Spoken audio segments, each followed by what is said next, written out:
Bom dia. Antes de orarmos entregando essa aula sob a direção e orientação do Senhor,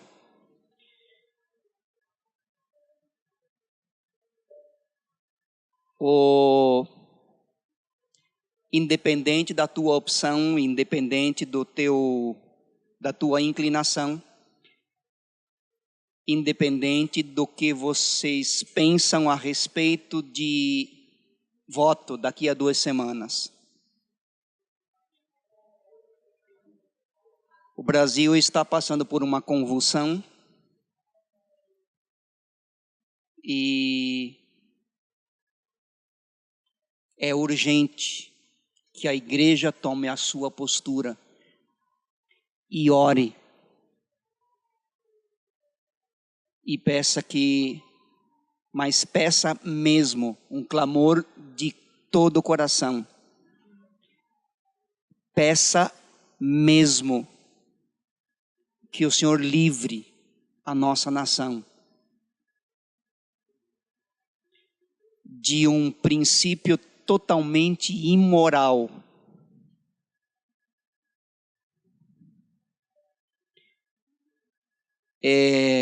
Agora de manhã o pastor Jefferson postou para ser entregue para os grupos familiares, para os GIAs, e todos, eu creio que muitos já receberam. Um livro que está sendo vendido, inclusive aqui em Cascavel, que agora não mais estimula o sexo, mas sim, sexo entre crianças, mas sim o suicídio infantil. O diabo não perde tempo. Então nós temos que tomar uma postura mais séria, mais definida. E lembrar na minha hora devocional, na minha vida devocional, no meu momento com Deus, do meu clamor pelo Brasil.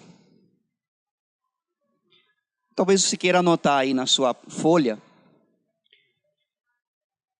Existe um texto no Salmo 32, versículos 7 a 9. Se quiser anotar aí para olhar em casa depois com mais atenção. Salmo 32, 7 e 9. Tu és o meu abrigo, tu me preservarás das angústias e me cercarás de canções de livramento. E aí Deus responde: eu te instruirei e ensinarei no caminho que tu deves andar. E eu te aconselharei e cuidarei de você. E aí no versículo 9 ele fala um verso bastante duro, que nós não devemos ser que nem o cavalo ou a mula, que precisam de freios para obedecerem. Então que o Senhor realmente possa nos instruir, que o Senhor realmente possa nos orientar, nos dar a direção clara do que nós precisamos fazer no dia 7.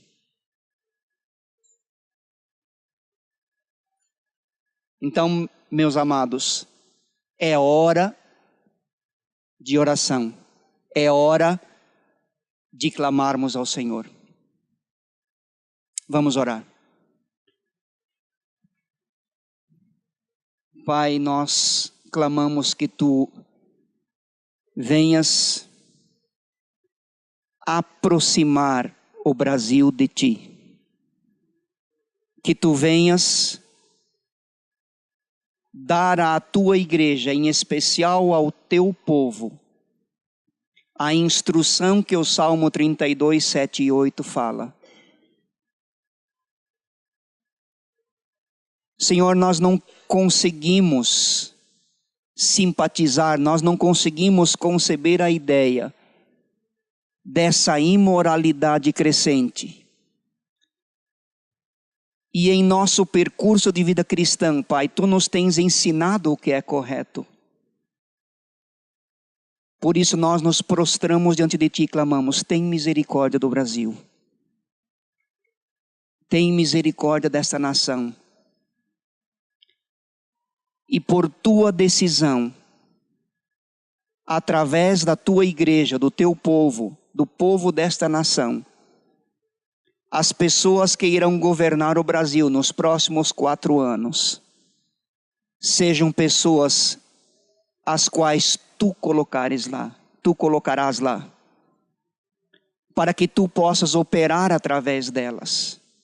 E por isso nós clamamos: frustra todo e qualquer desígnio, todo e qualquer laço, toda e qualquer armadilha, todo e qualquer dardo inflamado do maligno, toda e qualquer intenção diabólica, satânica, demoníaca, maligna contra o Brasil. Usa a tua igreja, e nós fazemos o alerta que o profeta Ezequiel recebeu de ti, que tu procuras pessoas sinceras, com o coração doado a ti, para se colocar nesta brecha. Nós não queremos apenas orar agora, mas após. E nós queremos ter esses cânticos de livramento, do qual esse salmo que nós acabamos de ler fala. Em nome de Jesus. Ministra ao nosso coração, através dessa aula. Ministra ao coração de cada aluno que estiver em cada sala, onde a tua palavra estiver sendo ensinada. Usa, Senhor, para que o teu nome em tudo seja glorificado e engrandecido. Em nome de Jesus. Amém. Aula 4.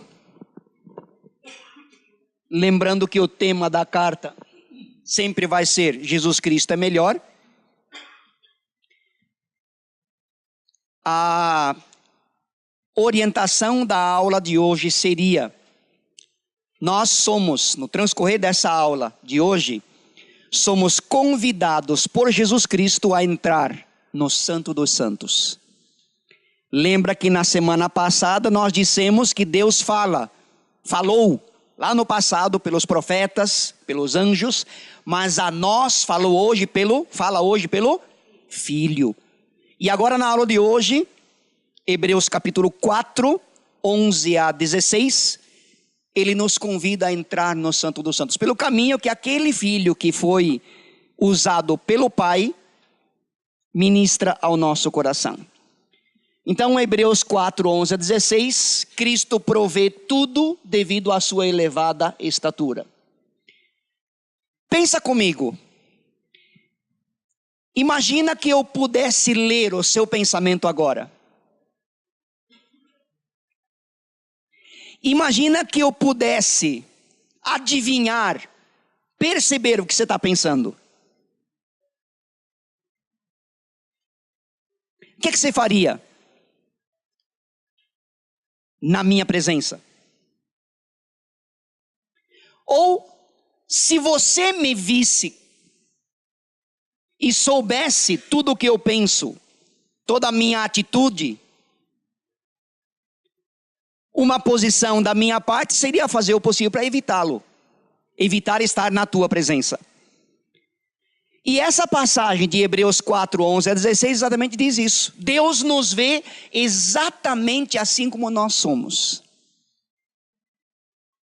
Deus conhece cada célula, cada item, cada parte, cada aparelho, cada órgão do teu corpo. Como diz o salmista: antes que as palavras cheguem à minha boca, tu já sabes o que eu vou dizer. E no entanto, esse Deus se sente engrandecido, exaltado através das minhas palavras, apesar de me conhecer como Ele me conhece. Por que Ele nos conhece? Porque Ele é onisciente, onipresente e onipotente. E nada lhe foge do olhar. E aí nós queremos apresentar 6 motivos de encorajamento para mergulharmos de cabeça na sua presença, naquele convite que ele faz, do Hebreus 4, 11 a 16. Então, 6 motivos, eu coloquei alguns aí para vocês, parece que eu estou pedindo alguma coisa a mais. Primeiro motivo, esforcemo-nos. Alguém por favor abre 2 Pedro 1,10, por gentileza. Logo depois alguém abre Hebreus 4,12, para lermos logo na sequência. Primeiro, 2 Pedro 1:10. Pois não, César?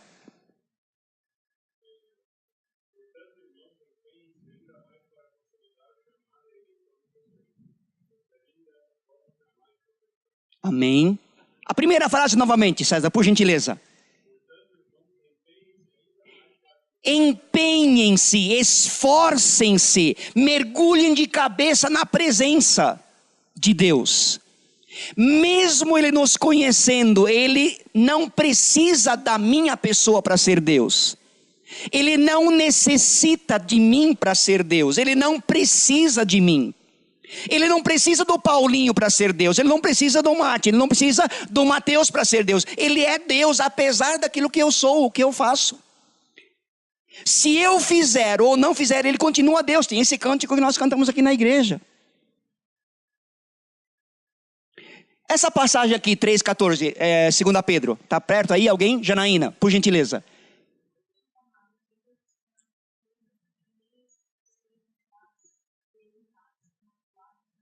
Amém. Tem 2 Janaínas aqui, viu? 2 Janaínas. Obrigado. Para serem encontrados limpos, puros na sua presença. Tá? Esse empenhar-se, esse esforçar-se, dá a ideia de empreender força. Procurar apresentar-se fiel. Procurar apresentar-se no dia a dia em busca da santificação. Lembra que a Bíblia nos alerta em relação à santificação. Sem ela ninguém verá o Senhor. Então é um processo constante, diário. É um processo que não vai ser concluído aqui na face da terra, vai ser concluído só lá. E tem mais uma, não adianta eu pedir por santificação se eu não me esforçar. Se não houver esse empenho, esse empreendimento de força da minha parte. Mateus 11:12 diz, a conquista do reino é por guerra. É guerra mesmo. Ora, se eu vou para a guerra, eu tenho todas as características, todas as probabilidades de sair ferido, de sangrar.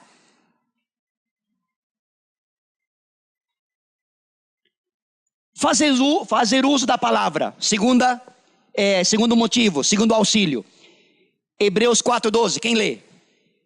Pois não, doutor Fabiano.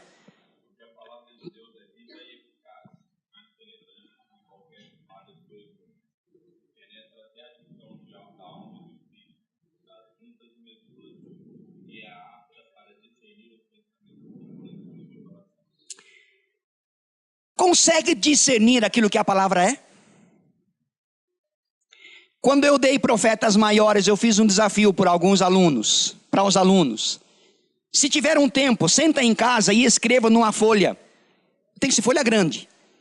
O que a Bíblia diz que ela é? Faz um relato. E depois você olha aquilo.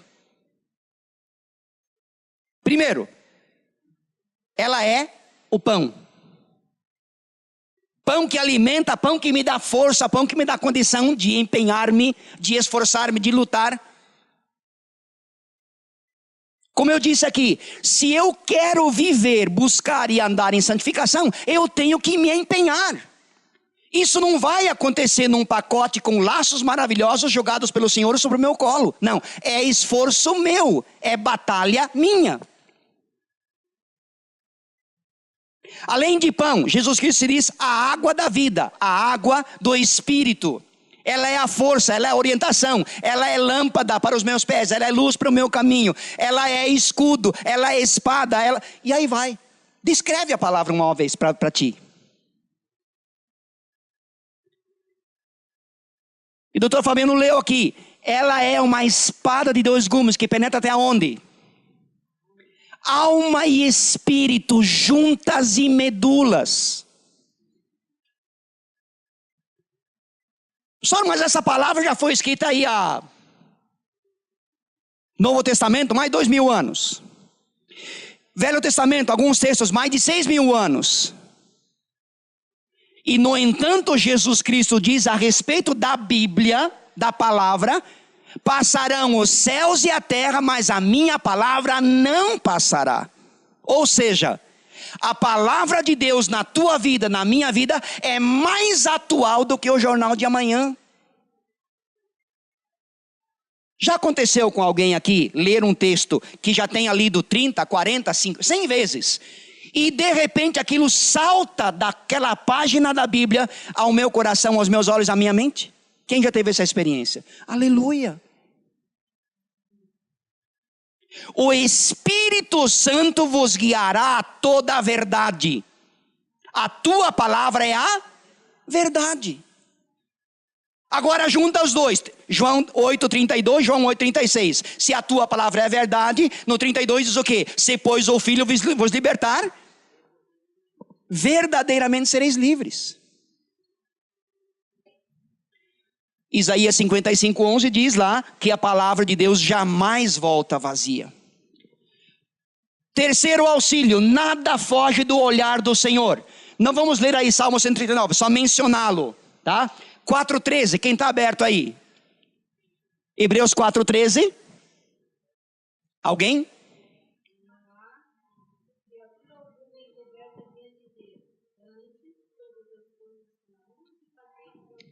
Amém.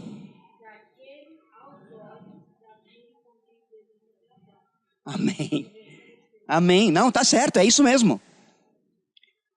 Nada foge do olhar dele, absolutamente nada. O salmista, preste atenção, o salmista descreve isso há mais ou menos 700, 800 anos antes de Cristo.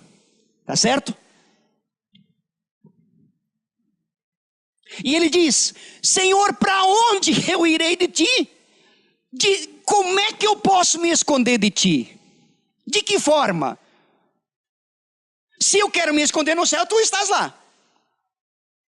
Se eu for lá na região escura, a tua presença será luz para mim. Não tem como eu me esconder.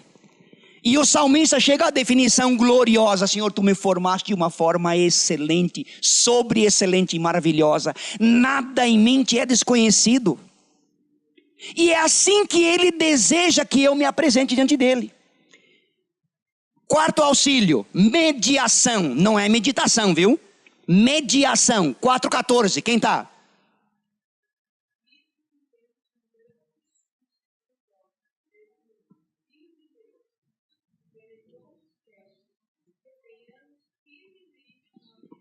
Amém. Lembra do finalzinho da aula passada? Jesus Cristo fez com o seu sacrifício na cruz, foi desfigurado pelos açoites, pelas cusparadas, pelas pancadas e tudo mais. Foi para a cruz, e lá na cruz, sua última palavra, 2 palavras foi: está? E a resposta do Pai foi qual? A convulsão universal. O sol escondeu o rosto, o universo tapou os olhos para não olhar para aquela cena. O próprio Criador do universo agora estava morto. E no entanto a resposta do Pai foi rasgar o véu de cima a embaixo, dizendo o quê? O teu sacrifício, meu filho, foi por obediência e foi aceito. E nós dissemos então, como resposta do Pai, o Pai diz: filho, por favor, venha e assenta-te à minha direita.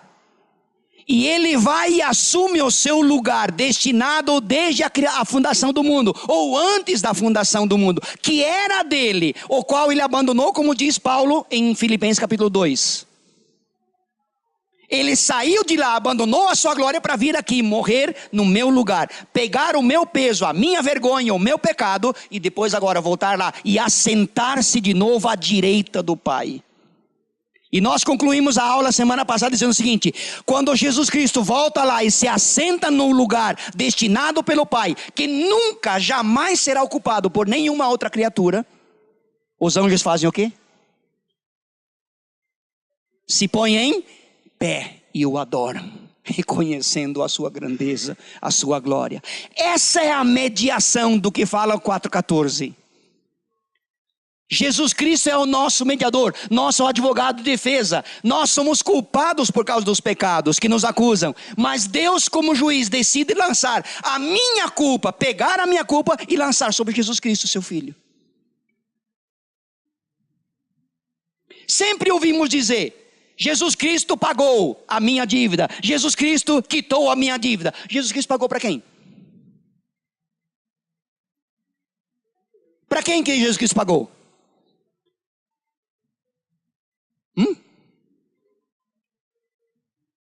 Não.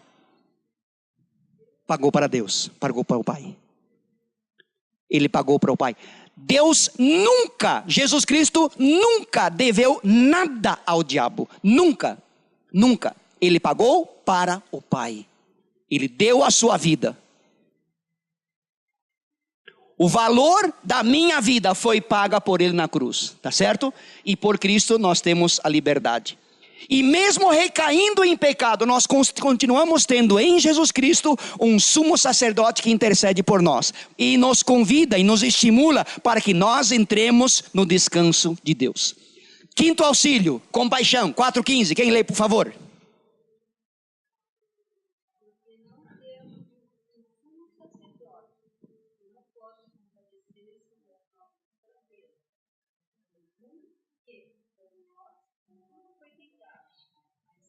Aleluia. Nós não temos um sumo sacerdote que não possa compadecer-se. Os sacerdotes do Antigo Testamento, eles realmente, pelo sacrifício que faziam, numerosos, contínuos sacrifícios, davam o perdão para o pecado? Sim ou não? Não. Era apenas uma sombra que apontava para frente. Na última aula de Hebreus, vamos nos ater ao capítulo 11. Os heróis da fé. Prestem bem atenção quando vocês lerem Hebreus. Prestem bem atenção. Quando fala no início do versículo do capítulo 12, né? Visto que nós temos para rodear-nos uma tão grande nuvem de testemunhas. De quem ele está falando? Dos heróis da fé no capítulo 11. E eles estão conosco, nos incentivando para que nós prossigamos. Porque eles o fizeram, não olhando, não vendo a esperança cumprida. Eles apenas olhavam para frente, crendo naquilo que Deus havia prometido. E ponto final. Muito mais nós que temos a palavra, a revelação final de Deus. Quanto mais nós que temos a revelação. Jesus Cristo foi tentado como um homem normal, comum aqui na face da terra. E quando a Bíblia fala de que ele foi tentado, ela nunca exagera. Ele foi tentado de todas as formas, só que a Bíblia diz, mas sem pecado. Jamais experimentaremos uma tentação aqui na face da terra que ele não tenha enfrentado. Ah, mas as tentações que tu enfrentaste lá na época que tu viveste aqui, lá no ano 0, ano 12, ano 15, ano 50, ano 30, ano 32, eram diferentes da de hoje. Mas eram tentações. E o diabo é o mesmo. E o capeta, o satanás, o chifrudo é o mesmo. Claro que os métodos deles são antiquados, ultrapassados, tá certo? Por isso, sendo ele, Jesus Cristo, tentado, ele nos conhece e sabe o que nós estamos passando. Ele conhece o caminho da vitória, tá? Ele conseguiu entrar no Santo dos Santos, por isso nós temos acesso a ele também. 4:16.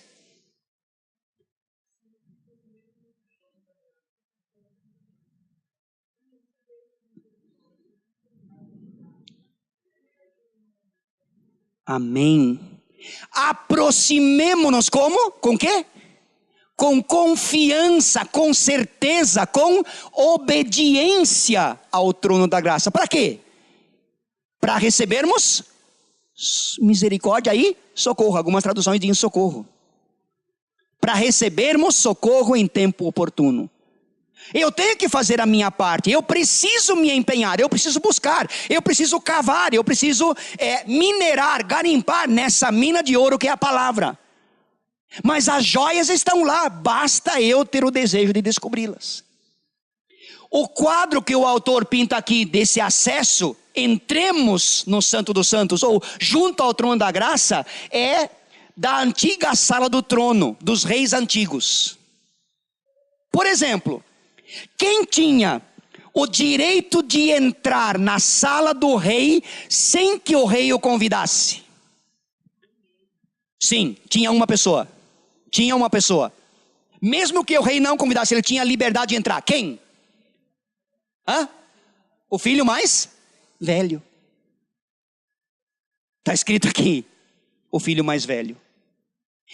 Preste atenção aqui, nem a esposa tinha direito de entrar na sala do rei, do marido. Nem a esposa. O exemplo que eu coloquei aqui para vocês é Esther, capítulo 5, 1 a 3. Se quiserem ler em casa, podem colocar aí para você escrever, fazer uma leitura depois. O livro que vem antes de Jó, Esther. Esther é uma judia que casou com o rei persa chamado Xerxes, o penúltimo rei dos persas. A intenção do assessor, do vice-presidente, do rei Xerxes, queria exterminar os judeus. E a rainha Esther intercedeu a favor dos judeus. E um cara judeu, que assistia no pátio também a convite da rainha Esther, chamado Mordecai, ou algumas traduções dizem Mardoqueu, tanto faz. Ele pede para a rainha Esther entrar na presença do rei e frustrar os planos desse rei, desse homem mau, que era Amã. Amã era o homem mau que queria exterminar os judeus, que era o assessor principal do rei Xerxes. E a rainha Esther toma uma atitude. Ela entra na sala do rei sem que ele tivesse autorizado. E a única forma de não ser executado, porque o castigo de entrar na sala do rei sem a autorização, sem o convite do rei, era a execução. A pessoa seria assassinada, executada logo em seguida, de imediato.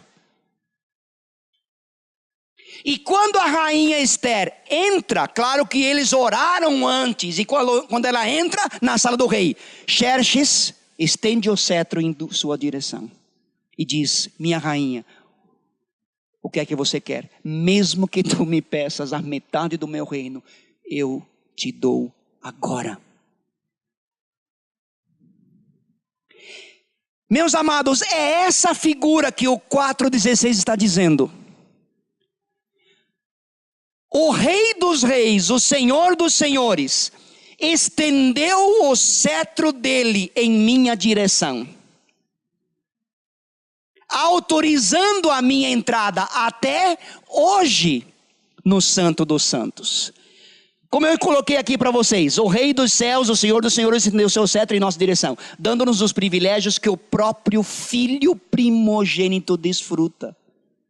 Só o filho primogênito tinha direito de entrar na sala do rei sem autorização. Por isso que a Bíblia tantas e tantas e tantas vezes enfatiza que ele entrou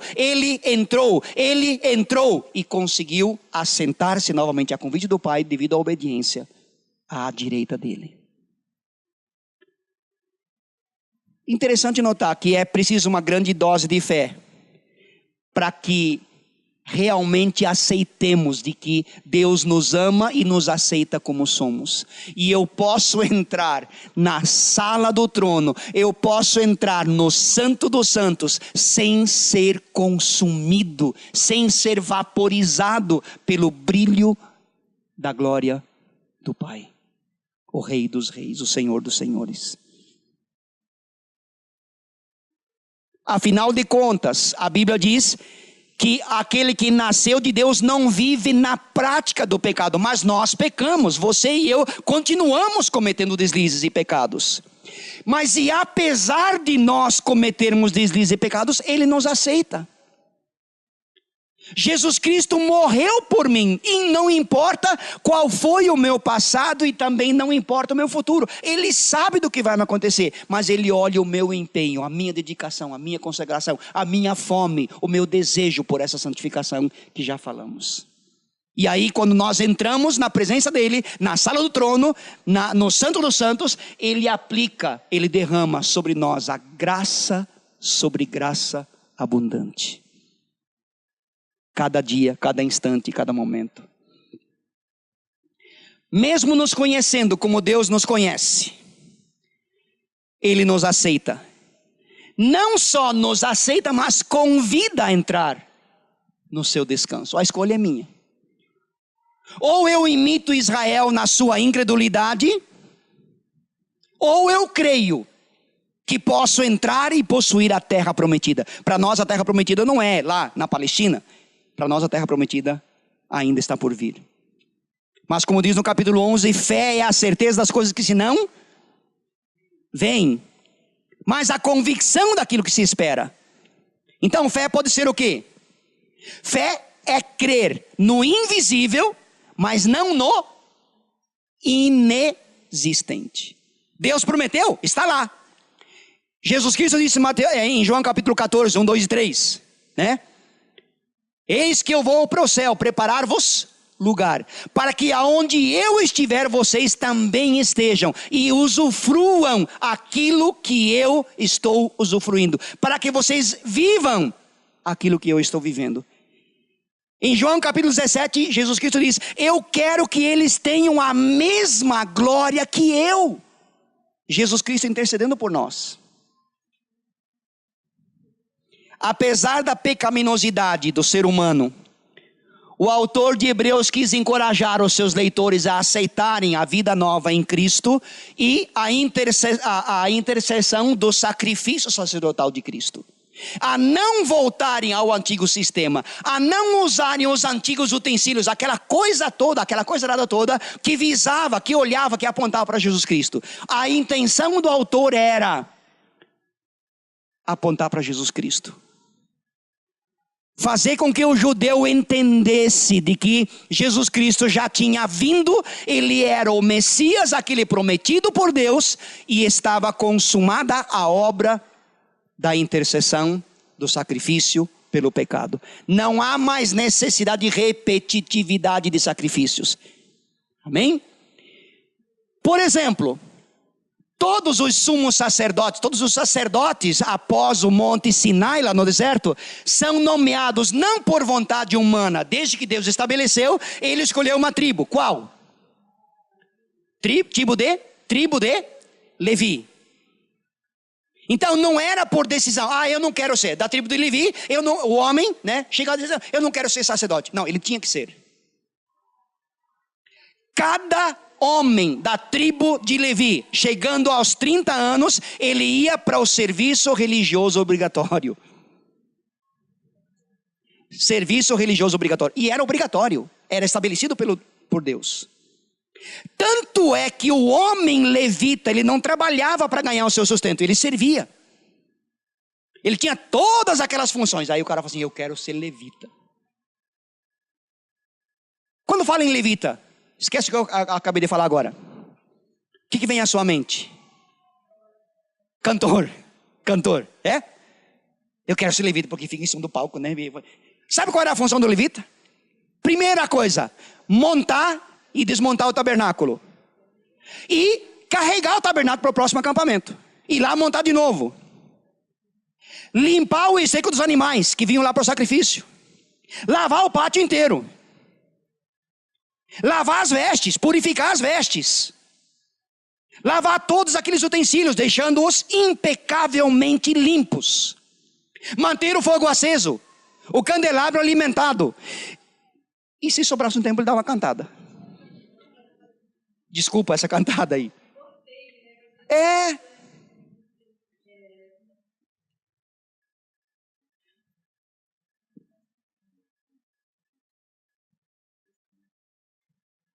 Sim, com certeza, a ideia do sacerdócio, sim, verdade. Boa observação. Ele se entrega, ele assume oficialmente a sua postura de sacerdote de uma vez para sempre. Parabéns. Como diria Jesus Cristo para Pedro, isso não foi revelação de carne e sangue, foi o Espírito Santo através de ti, meu amado. Amém? Exatamente. Pessoal, Jesus Cristo, Filho de Deus, como grande sumo sacerdote, 4,14, fala sobre isso. Mas tem mais. O sumo sacerdócio é um título messiânico, ou então o sacerdócio era um título messiânico. João apresenta como o verbo pré-existente quando Jesus Cristo se prontifica, como o Zorteia falou. Ele se apresenta, João o apresenta, claro que através da unção do Espírito Santo, como o verbo pré-existente, como o verbo divino, como a palavra criadora, como um ser todo-poderoso, criador. Falamos na aula passada, antes de existir qualquer princípio de tempo, antes do primeiro tic-tac entrar na história da vida do homem, Jesus Cristo já existia. Ele é antes do tempo, antes da geografia, antes de qualquer história. E até hoje ele mantém a geografia, a história, o tempo, as épocas, todas elas rigorosamente sob o seu controle. Nada lhe foge do seu comando. Se você olhar o universo, estrelas que estão sendo descobertas, Isaías 40, então associa, olha o universo e associa com Isaías 40. Quando você olha o universo hoje, pelas fotos que a NASA, pelo telescópio Hubble, que tirou e ainda estão sendo reveladas, estão sendo estudadas e estão sendo repassadas para o ser humano, para a ciência, você sempre vai associar assim, mas qual é a distância? E o homem calcula em anos-luz. Milhares e milhares e milhares e milhares de anos-luz. De distância da Terra, aquela última estrela. Rigel. Betelgeuse. E aí vai, estão descobrindo outras estrelas.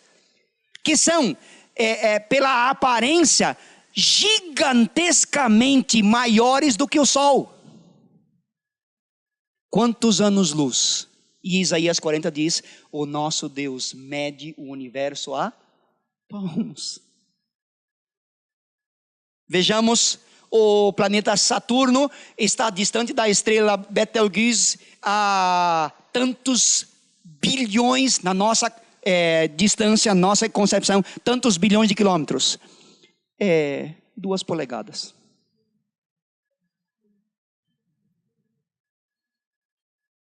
Consegue entender que nenhum asteroide sai do seu círculo, sai da sua funcionalidade, sem a autorização do Senhor?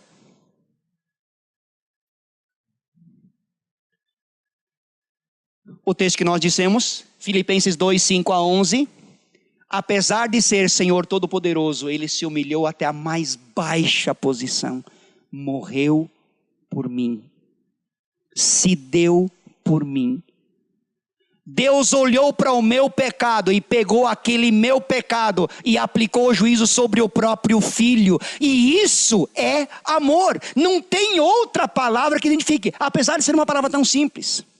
Aliás, preste atenção numa coisa. César, quando escrevi a carta para Rose, para Adri, desculpa, perdão. Desenhava o que em cima? Um coraçãozinho. Né? Hoje, faz, né? Acho que mais pessoas fizeram isso já, né? Desenharam um coraçãozinho.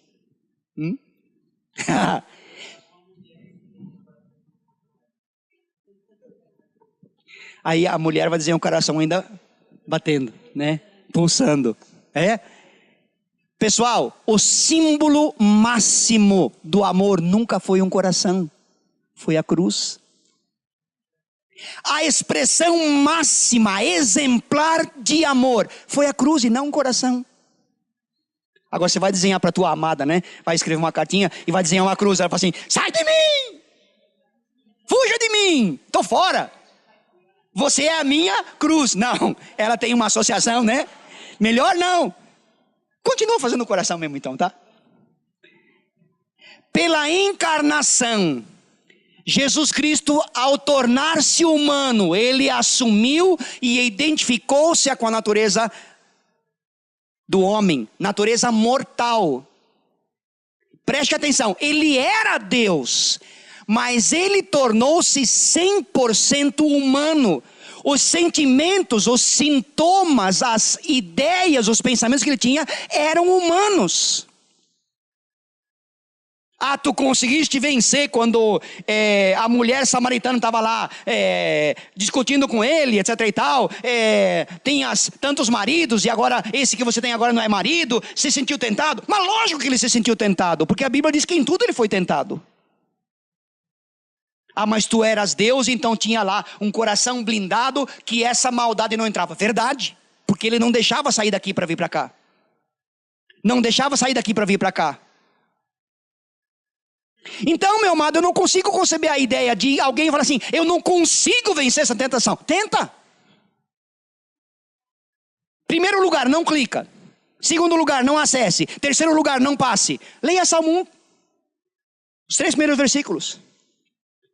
Bem-aventurado o homem que não anda no caminho dos pecadores, que não para no caminho, na roda dos escarnecedores, e não se assenta entre os imorais. Quem anda tem toda a tendência de parar. Quem anda e para, depois que parou tem a tendência de sentar. E depois que se sentou, meu amado, aí o diabo puxa o anzol. E você está fisgado. Então tenta cortar o mal pela raiz, não anda. Não acessa, não clica, não abra teu computador naquele site, ou o teu celular, naquele site, naquele item, naquela rua. Não passa por aquela rua. Ah, mas eu tenho que passar por lá. Quem disse?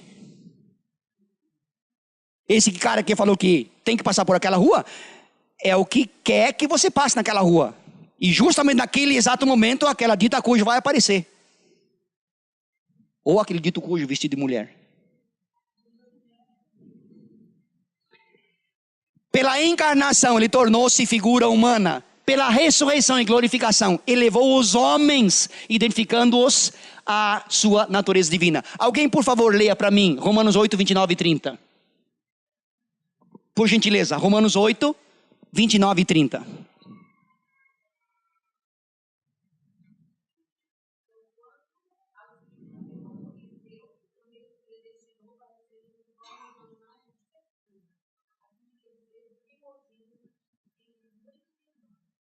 Amém?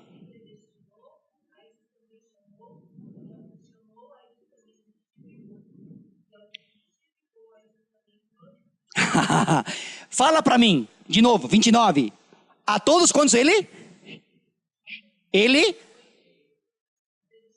predestinou. Passado, fui predestinado para a salvação. Tu foste predestinado. Todos. Depois de predestinação, a todos quantos predestinou ele? A imagem. Depois, 30.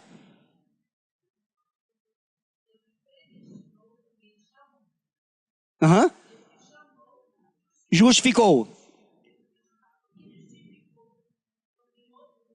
Justificou, predestinou passado. Justificou hoje. Glorificou futuro. Então tem alguma coisa ainda a acontecer contigo, comigo, conosco. Eu não tenho o corpo glorificado, eu não fui glorificado ainda. Anseio essa glorificação, claro que sim. Mas está aí. Jesus Cristo tornou-se o primeiro filho a identificar-se conosco, elevando-nos à sua filiação. Agora, lemos Romanos 8, 29. 2 Coríntios 3, 18 diz lá: nós somos transformados diariamente de glória em glória. Então nós compartilhamos da própria natureza de Jesus Cristo. Nós somos incentivados a subir degrau por degrau de glória em glória. Alguém lê Efésios 3,19, depois 2 Pedro 1, aliás, esse aqui nós já lemos, tá? Só 3,19. Nós fomos convocados para compartilhar da sua natureza de glória em glória, da própria glória do Senhor. Agora, da sua plenitude, 3,19, Efésios.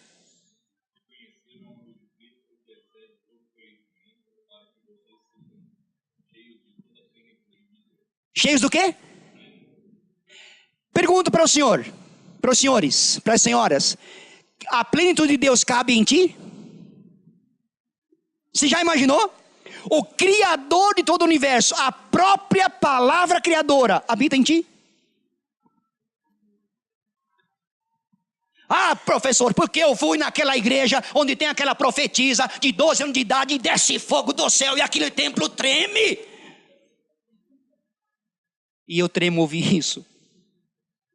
Quando aqui diz que nós compartilhamos da própria glória do Senhor. Sabe o que Moisés pediu para Deus lá no deserto? Êxodo 33. Senhor, eu peço que me mostre a tua glória. João capítulo 11 da ressurreição de Lázaro, né? Antes, João capítulo 1 diz: nós vimos a sua glória como a glória do unigênito do Pai. E lá em João capítulo 11 da ressurreição de Lázaro, diz o quê? Se creres verás a glória de Deus. Meu amado, tu tens aquilo porque Moisés orou, suplicou, pediu, implorou. Reside em ti. Eu quero ver a glória do Senhor. Está aqui, ó. Está aí, ó. Eu vejo na minha frente. Vocês. Porque vocês são residência do Senhor. O que diz Pedro? Reino de sacerdotes, nação santa, povo escolhido por Deus. Por que grande sumo sacerdote? Não é apenas o maior, mas é o último deles. Aquele que fez o derradeiro e último sacrifício. Não há mais necessidade de repetir. Ele ultrapassou todos os sacerdotes humanos e penetrou nos céus, não só no Santo dos Santos terrestre, mas no Santo dos Santos celestial. E nessa carta, o autor de Hebreus compara os céus com o templo, né, celestial. Os céus são pintados como o templo celestial. Poderíamos dizer até que no céu tem muitos céus.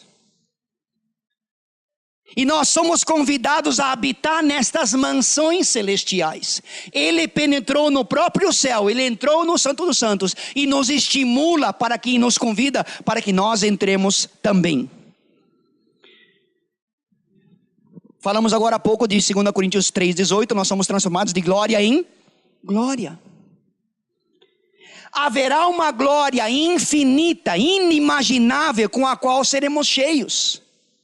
E essa glória infinita, inimaginável, com a qual nós seremos completados, é aquela glória que fala, 1 Coríntios 2,9, nem olhos viram, nem ouvidos ouviram, nem jamais penetrou em coração humano ou mente humana o que Deus tem preparado. Então, tudo que tu consegues imaginar de ser glória do Senhor, aquilo que Deus tem preparado para ti, para nós, é maior. Como o título dessa carta, Jesus Cristo é maior, melhor, superior. Amém? Então, as divisões do templo apontavam para a cruz. São as divisões de moradas celestiais. Tá certo? A glória infinita e inimaginável, 1 Coríntios 2,9, o versículo que nós acabamos de citar para vocês. E somente Jesus Cristo foi capaz de entrar nessa glória celestial e assumir o seu lugar à direita do Pai. Tá certo? Como nós dissemos para vocês já hoje, enquanto ele se assentou à direita do Pai, os anjos se põem em pé para adorá-lo. Cristo se identificou conosco de tal forma, versículo 15, 4,15. Em toda a nossa natureza humana, sofreu de tudo, afirmando que ele não possa, por causa desse sofrimento, compadecer-se das nossas fraquezas. Ele sabe o que é padecer. Por isso que Paulo diz lá para os Coríntios: não veio sobre vós tentação sobre-humana, mas junto com a provação, junto com a luta, ele deu a válvula de escape. Ele deu a palavra, ele deu o versículo exato que vai te dar munição para essa guerra, para essa luta, para essa adversidade que tu estás enfrentando. Agora, se ele se identificou comigo na minha fraqueza, na minha debilidade, ele conseguiu a maior vitória também. Esse compadecer significa simpatizar, compreender as minhas fraquezas, desgastar-se, doar-se em prol de mim. Cristo sabe o que nós sofremos, por isso só ele sabe como pode nos ajudar. A palavra, como dissemos no início da nossa aula de hoje, ela nos é indicada e tantas vezes lemos, mas para aquele dia, naquela luta, naquele problema, naquela adversidade, ela salta aos nossos olhos e fala assim: é exatamente isso que eu preciso. O que são fraquezas? falta de força, tendência para ceder, falta de firmeza, ser limitado. Em outras palavras, resumindo tudo isso, fraqueza é tudo aquilo que facilita a prática do pecado. Fraqueza é aquilo que Eva sentiu quando olhou para aquele fruto naquela árvore que Deus havia dito que não era para pegar. Fraqueza é quando eu olho para a árvore, ou eu olho para a palavra e coloco em dúvida aquilo que está dizendo lá para mim. Fraqueza é quando eu ponho limites naquele poder que Ele, Jesus Cristo, tem para me livrar daquela tentação, daquele problema, daquela luta. Debilidade, estar inclinado para ceder ao inimigo. Por isso, como dissemos, só Ele pode nos ajudar. Só Ele. Quando Cristo veio à terra, Ele mostrou como os homens podem ser salvos. O que eu preciso fazer para ser salvo. E além disso, não só ser salvo, mas participar da glória divina. Mediante o sacrifício de si mesmo, 9:26 fala sobre isso. Dando-nos acesso ao Pai, ao trono da graça do Pai. Quando a Bíblia fala de que Jesus Cristo virá a segunda vez para recolher o povo santo, Ele vai ficar nas alturas, não vai pisar na terra. Ele vai ficar nas alturas e vai convocar a sua igreja. Nessa segunda vinda, Ele não vem para tratar com o pecado. Ele vem para tratar com o perdão que Ele concedeu a cada um de vocês, a cada um de nós. Aqueles que realmente aceitaram o desafio de viverem dentro do perdão dEle, é que conseguirão viver essa vida eterna. Agora, o autor de Hebreus quer eliminar toda e qualquer fantasia de que Jesus Cristo, quando veio para cá viver como homem, Ele não veio para viver como um campeão. Ele não veio para vestido com um uniforme à prova de tentações. Ele não veio com aquele uniforme de Superman, né? Ou então, dizendo que as flechas que o diabo lançou sobre ele, contra ele, eram flechas de brinquedo. Não, era tentação de verdade. Pega só o exemplo do deserto, 40 dias de deserto, jejum e oração, consagração de vida. Ah, mas ele não precisava. Precisava, tanto é que ele fez isso e mostrou como nós devêssemos fazer. Deveríamos fazer. Deveríamos praticar. 40 dias sem comer, sem beber. Ou sem comer. E aí vem o diabo. E a primeira área que o diabo tenta é qual? A fome. Se tu és o filho de Deus. Um pouco antes havia Deus dito do céu: este é o meu filho amado. Um pouco antes foi no batismo de Jesus Cristo. Ora bolas, o diabo não ouviu aquela voz? Claro que ouviu. Mas pegando o filho pelo estômago, naquela fome tremenda. Ah, mas não era uma fome tão grande como nós sentimos. Claro que sim, porque ele era 100% homem, 100% humano. Então, ele não era um campeão vestido com um uniforme especial. E as flechas satânicas contra ele não eram flechas de brinquedo. Eram iguais às que nós enfrentamos, Ele participou das minhas condições terrenas para que nós participássemos das suas condições celestiais. Aproximemo-nos do seu trono de graça, a fim de recebermos misericórdia e graça em tempo oportuno. É isso que Ele quer de nós. Ele quer que eu me empenhe. Ele quer que eu me consagre. Ele quer que eu me entregue. Ele deseja ver da minha parte alguma reação para abandonar o pecado, abandonar o que é mal, aquilo que é ruim, aquilo que me atrapalha, como diz lá em 12, capítulo 12, versículos 1 e 2. Desembaraçando-nos do pecado que tão tenazmente nos assedia. Esse mesmo pecado que nos assedia estava com ele, tentando a ele também, da mesma forma. E mesmo assim ele convida a entrarmos no Santo dos Santos. Somos tomados dessa incredulidade e estaremos acompanhando Israel, andando por um deserto medíocre, fingindo pobreza, humildade, desgaste, cansaço, vivendo um afastamento cada vez mais longe de Deus.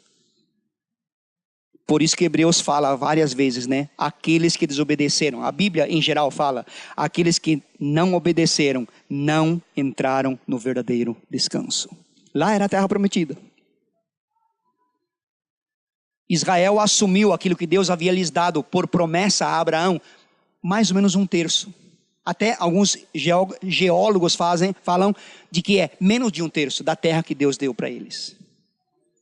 Todo aquele império deveria ser deles. Primeira falha, não destruírem nem expulsaram os inimigos. Segunda falha deles, casaram com mulheres inimigas de povos estranhos. Terceira falha deles, essas mulheres trouxeram deuses estranhos. Conhece aquela história? Já deve ter pensado dessa forma, né? Alguns anos passados, alguns até pensam hoje, né?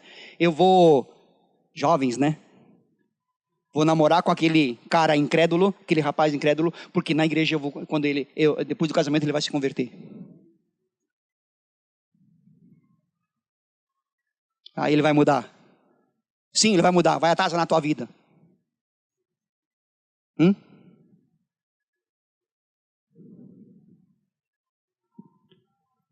Marte, fica em pé, está na cadeira. Fica em pé. Eu sou... Cabe? Cabe? Isto. Eu sou do mundo, ele é santo. Certo? Eu sou a incrédula, ele é o cristão convertido. Ele me quer para a vida dele. E ele diz o que nós acabamos de falar. Ele vai se converter. Eu vou conseguir convertê-lo. Ele é santo. Eu sou do mundo. O que é mais fácil? Ele me puxar para cima ou eu puxar ele para baixo? Eu puxar ele para baixo. Ele é mais alto, ele é mais forte que eu. Mas eu posso puxá-lo para baixo com muito maior facilidade. É isso que vai acontecer.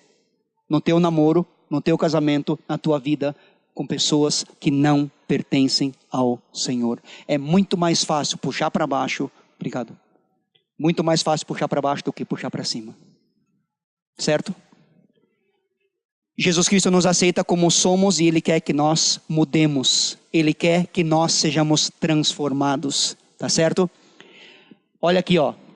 Ele não nos aceita ou por aquilo que gostaríamos de ser, ou pela forma como que nós achamos que Ele gostaria que eu fosse, mas Ele nos aceita como eu sou. Quando eu vou para o Senhor dizer, Senhor, eu pequei de novo, Ele vai dizer o que para mim? Eu sei, mas o escrito de dívida que era contra ti, eu anulei, eu rasguei, eu cravei na cruz. Não há mais condenação para os que estão em Cristo Jesus. Nenhuma condenação. Esse é o perdão que Ele te oferece. Por isso que Ele vem para ti dizendo o seguinte: por favor, venham, aproximemo-nos no trono da graça para receber socorro, bênção sem medida em tempo oportuno. Amém? Vamos orar. Pai, nós louvamos o Teu nome pela Tua palavra. É uma mina de ouro, de pedras preciosas. É um tesouro incomparável, ilimitado, inimaginável.